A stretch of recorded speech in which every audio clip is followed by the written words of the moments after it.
Oui, bonjour à toutes et à tous. Aujourd'hui, je voudrais aborder un sujet qui a fait couler beaucoup d'encre dans l'île, en Corse, mais aussi sur le continent, puisque le sujet a eu droit à une analyse pertinente ou pas pertinente, d'ailleurs on verra après, de Jacques Follroux, le journaliste du Monde qui couvre à la fois l'Afghanistan, l'Ukraine et la mafia corse. Alors le sujet, c'est justement la mafia corse. Alors sur le terme de mafia, je ne vais pas revenir. Bon, si on pense que c'est une immense avancée d'appeler la grande criminalité corse mafia, appelons la mafia, c'est pas très important. L'important, c'est de savoir ce qui en découle, et notamment en matière de répression. Alors très récemment, le procureur Bessonne, qui est devenu le procureur de la GIRS à Marseille, la juridiction interrégionale spécialisée, a déclaré que la mafia corse existait, contrairement au procureur de Corse, de Bastia, Fagne, qui lui a déclaré que la mafia corse n'existait pas, que c'était des bandes criminelles. Bon, encore une fois, je ne vais pas rentrer là-dedans, mais l'intéressant, c'est de savoir pourquoi Bessonne, tout d'un coup, a découvert la mafia corse. Alors, Bessonne, donc, a été envoyé à Marseille, c'est-à-dire une ville qui n'a pas hésité à qualifier de cité, cité criminelle, ou quelque chose comme ça. Et il a expliqué devant la commission parlementaire qui est venue à Marseille, qui est arrivé juste quelques temps après ce qu'il ait déclaré qu'il avait découvert la mafia corse, il a expliqué que la situation était quasiment hors contrôle.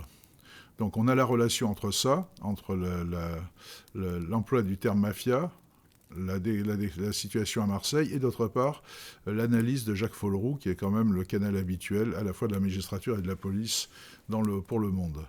Alors, qu'est-ce qui se passe à Marseille? À Marseille, le milieu corse, et ça je peux en témoigner parce que j'ai eu plusieurs échos de connaissances qui faisaient partie de ce milieu et qui maintenant sont complètement out, le milieu corse a été expulsé de Marseille, tout simplement parce que ce qu'on m'a dit, c'est que même si on est un caïd puissant, on ne peut rien faire du tout contre des petits tueurs de 14 à 17 ans qui arrivent, et qui arrivent souvent d'ailleurs de la Seine-Saint-Denis, et qui sont prêts à vous flinguer pour quasiment rien. Donc voilà, c'est une situation qui est une situation à la haïtienne plus qu'à la mexicaine, c'est-à-dire qu'on ne peut pas dire qu'il y ait des véritables cartels, même s'il y avait les deux bandes qui s'entretuaient, une bande avec d'un côté des Maghrébins, enfin des gens d'origine maghrébine plus exactement, et de l'autre côté des gens d'origine comorienne. Mais cela dit, la vérité, c'est que la drogue, c'est-à-dire l'enrichissement par la drogue, plutôt, parce que la drogue en soi, c'est rien, c'est un produit. L'enrichissement par la drogue a fait que désormais, des tas de petites bandes se forment pour avoir le maximum d'argent. Et donc, qui dit des petites bandes, dit aussi des territoires. Et donc, c'est des disputes entre territoires, comme ça s'est fait un peu partout dans le monde. Ça s'est fait avec la Sicile, avec la Camorre, etc. Et la drogue, les gains qu'engendre la drogue, fait que très rapidement, les gens ont les moyens de s'armer avec du lourd, et n'hésite surtout pas à tuer. Alors, des témoignages que j'ai eus de Marseille, c'est qu'aujourd'hui, les bandes de délinquants des cités, comme la Castellane, utilisent les moyens à la mexicaine. C'est-à-dire que, alors, on connaissait l'affaire de Benrama, le rôtisseur, qui mettait des gens dans le coffre des voitures et mettait le feu à la voiture. Mais maintenant, c'est entre bandes, ils se découpent en morceaux, ils se torturent, et notamment, ils font passer les vidéos de façon à terroriser l'adversaire. C'est-à-dire qu'on est vraiment dans un système, un système, un enclenchement qui est en train d'être hors contrôle, mais de partout. Absolument de partout.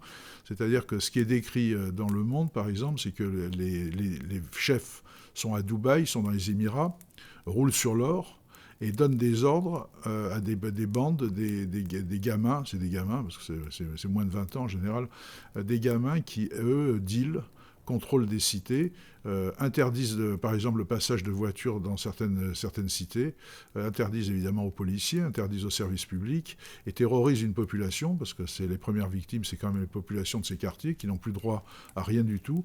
Les médecins et les pompiers ne veulent plus venir maintenant.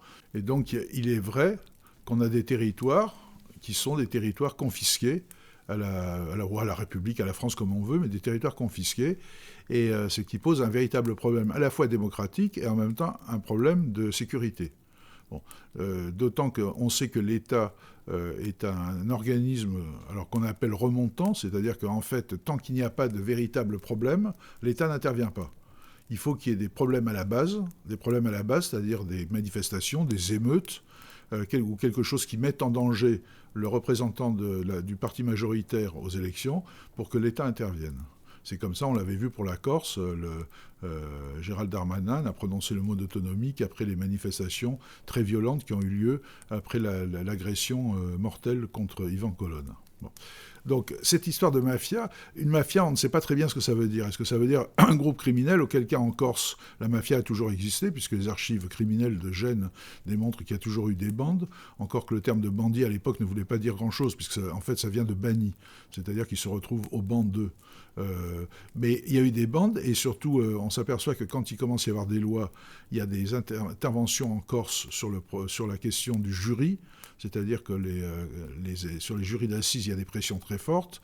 Les juges eux-mêmes sont circonvenus. Ensuite, le jury est suspendu. Pendant l'Empire, ça va mieux parce qu'il y a tout simplement la pression intérieure qui était causée par le non-développement de la Corse, qui devient moins fort tout simplement parce que des Corses sont appelés à diriger l'administration ou à entrer dans l'administration tout simplement du Second Empire. Par contre, au Troisième République, le banditisme reprend. C'est-à-dire qu'on s'aperçoit qu'en Corse, en fait, c'est un système qui secrète les mafias et non pas des mafias qui viennent se greffer sur un système. Alors pourquoi je dis ça? Parce que la question qui se pose en Corse à travers les deux collectifs, le collectif de Leo Battesti, Mafiano, et celui de Placenzotti, Massimo Susini, préconise des mesures qui sont des mesures dictatoriales. Alors, ça marche, on le voit au Salvador, ou on l'a vu aux Philippines. Aux Philippines, Duterte, le président, a décidé d'exécuter les trafiquants de drogue. C'est évident que, d'abord, premièrement, il y a eu des trafiquants qui se sont rendus par eux-mêmes, et ensuite, ça a sérieusement refroidi les aspirations d'autres trafiquants à prendre la place. Bon, au Salvador, le président a fait arrêter 100 000 personnes, des maras venant du mot marabunta, qui désigne les colonnes de fourmis carnivores dans la jungle. Donc il y avait 100 000 personnes dans les gangs, des femmes comme des hommes, les femmes étant d'ailleurs plutôt esclaves des hommes, et c'est à semer la terreur dans ce pays qui fait à peine quelques millions de personnes, enfin très peu.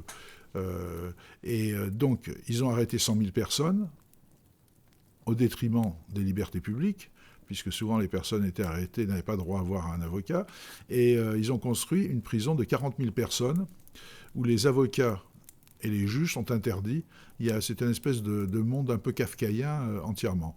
Alors, la population se réjouit. C'est-à-dire que désormais, il y a des tas de quartiers qui étaient libres et qui étaient sous la pression des gangs et des maras, qui était une sauvagerie énorme, où désormais les gens peuvent se balader, les taxis peuvent aller, les ambulances peuvent aller, etc. Alors, c'est un choix à faire. C'est un choix à faire, soit, si j'ose dire, la restriction des libertés, mais une sécurité amplifiée, soit les libertés sont respectées, notamment les droits de l'homme, et auquel cas, je veux dire, il est très vraisemblable qu'au bout du compte, la population exaspérée finira par aller vers un régime autoritaire, voire fasciste. C'est ce qui se passe un peu dans tous les genres. Donc, en fait, les deux branches de la tenaille ne laissent pas beaucoup de place. C'est-à-dire que si on dit ou bien restriction des libertés ou bien à terme régime fasciste, on s'aperçoit que de toute façon on y revient là. Donc c'est vrai, les deux collectifs ont raison de poser le problème d'un durcissement des lois.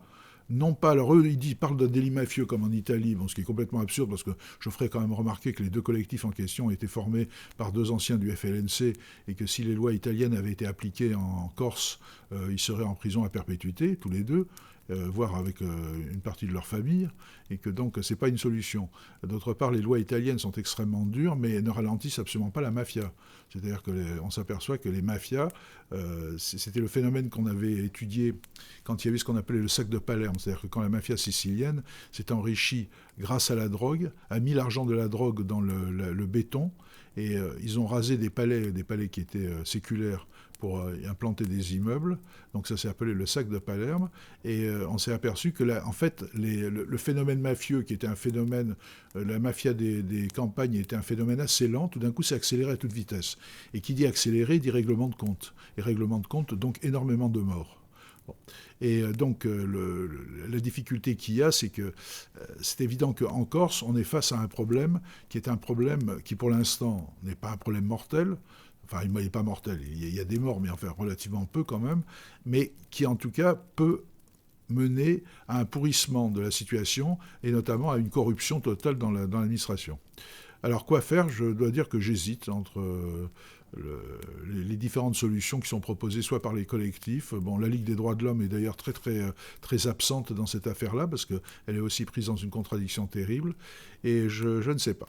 Quand en 1931, l'État français a décidé d'éradiquer les derniers bandits, ça a été fait en un rien de temps. Mais c'est vrai que c'était des bandits ruraux, si j'ose dire.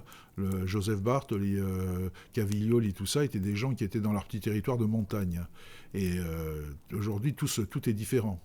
D'abord, premièrement, parce que le gangstérisme, la voyoucratie s'enrichit grâce à un produit qui est éminemment public, éminemment, qui est un produit qui est très consommé, qui est la drogue, et encore, on n'en est qu'au début, puisque là arrivent maintenant les drogues synthétiques comme le fentanyl, qui font des ravages épouvantables. Donc c'est vrai que c'est un fléau et un problème qu'il faut prendre à bras-le-corps. Là-dessus, les collectifs ont raison. Sur les solutions proposées, je ne sais pas. Je ne sais vraiment pas, parce que je crains que dans une période où quand même les libertés ont tendance à être restreintes de tous les côtés, on en arrive à des débordements sécuritaires. Mais je dois avouer que si l'absence de moyens amène à des régimes dictatoriaux qui seront encore pires que le mal, je pense que oui, il faut des moyens qui soient beaucoup plus forts. Et en ce sens, le procureur Bessonne à Marseille a eu raison de tirer la sonnette d'alarme, parce que le fait de dire que la situation est hors contrôle à Marseille, c'est quand même un véritable choc psychologique. Ça veut dire que des bandes désorganisées, en plus, c'est pas le milieu traditionnel marseillais, qui était le milieu essentiellement corso-marseillais, avait des ramifications dans l'administration, dans la police, il y avait de la corruption, mais il faisait attention quand même à certaines limites. C'est-à-dire qu'il ne fallait pas se livrer à des massacres, il ne fallait pas détruire la clientèle, la drogue n'est arrivée que dans les années 70, et encore, elle était destinée au marché américain. Tandis qu'aujourd'hui, c'est vrai qu'il y a une gangrène qui se produit à l'intérieur même de notre société, et la société corse est extrêmement fragile. Alors pour une raison bien simple, c'est qu'elle est très petite, la société corse, et que donc elle peut s'écrouler très rapidement. Voilà, il y a une situation qui n'est pas encore catastrophique, mais qui peut le devenir assez rapidement, et il faut réagir. Voilà, je vous remercie.